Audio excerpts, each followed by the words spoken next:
Well, it was a great honor, of course, to go into the White House and to meet with President Trump.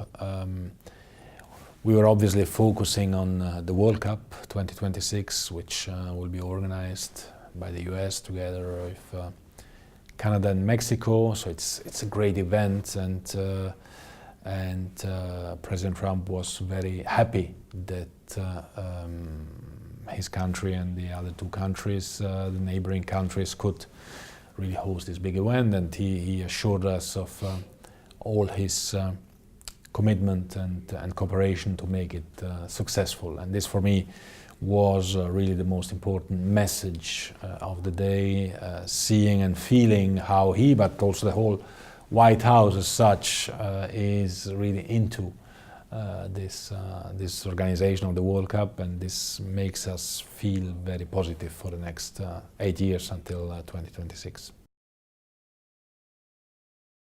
Well, it was the best World Cup ever, and it was a fantastic celebration of football, a great party, extremely well organized by the Russians, and everything worked well. I mean, every fan, and we had around 1.5 million people from outside Russia who traveled to Russia to watch the World Cup. Every fan has experienced a country that they didn't know, a new country, a welcoming country. This is also part of what football can achieve. We introduced as well on the pitch side the VAR, video assistant refereeing, as a help, technological help for the referee. It worked extremely well. It was a great success. And finally, the football on the pitch as well, which is always the key in these things. Obviously, you can do everything you want on the organization if the football on the pitch is not great. Then you have an issue, but we had some fantastic games, including a final, which was amazing with a 4-2 result, and France certainly deserved to win the World Cup, so a great event. It sets the bar very, very high for the next one in 2022 in Qatar, and then the one after as well, 2026, but I've been now involved in football or in soccer for the last 20 years in the organization of European Championships, of Champions Leagues, in my role in UEFA now for the first time a World Cup. It is difficult to do something better than this World Cup. It will be difficult. It will be a big, big challenge.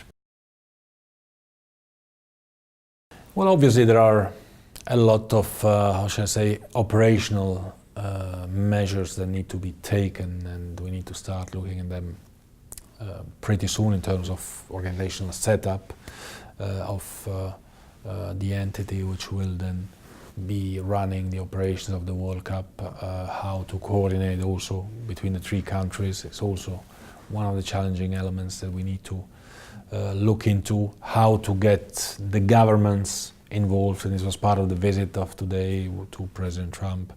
How can we get the relevant government agencies involved sooner rather than later into all the different aspects, from security to travel and so on and so forth, visas and all these issues and questions.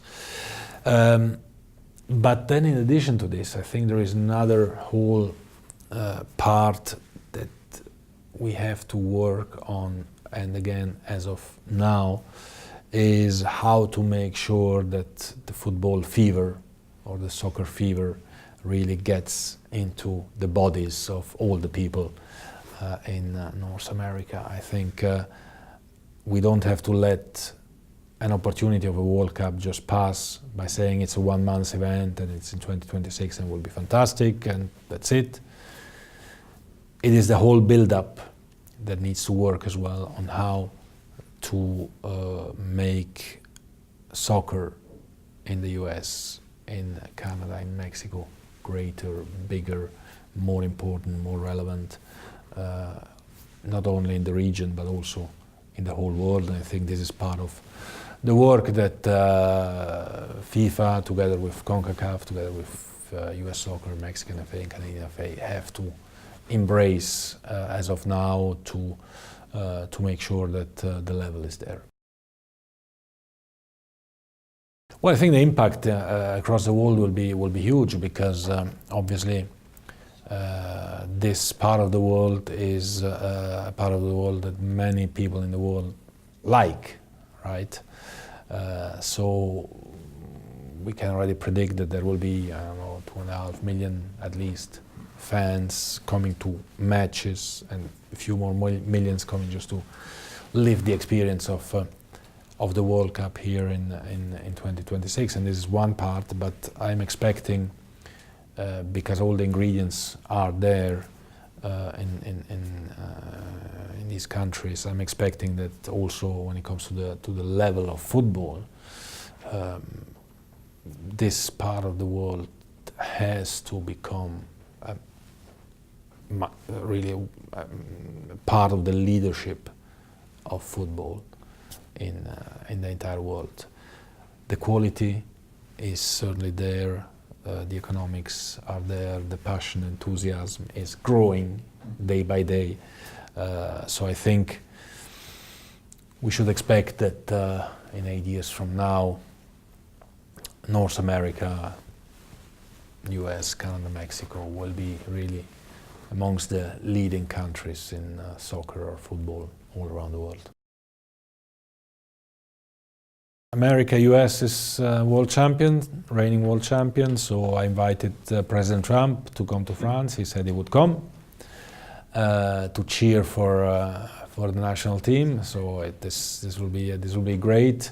But generally, I think that the Women's World Cup is a great event, and next year's World Cup will certainly mark a new historic page in the development of women's football. You know, the fascinating thing about Women's World Cup compared to Men's World Cup is that it's difficult to predict who can be the world champion, and the world champion can actually be, you know, can be the US, but can also be Germany or France, but it can also be China or Japan or Australia. So it can come from almost any part of the world, which is not really the case, as we have seen also in the recent World Cup for the Men's World Cup. So the women's game is really, truly global, and we should cherish that and develop that even further.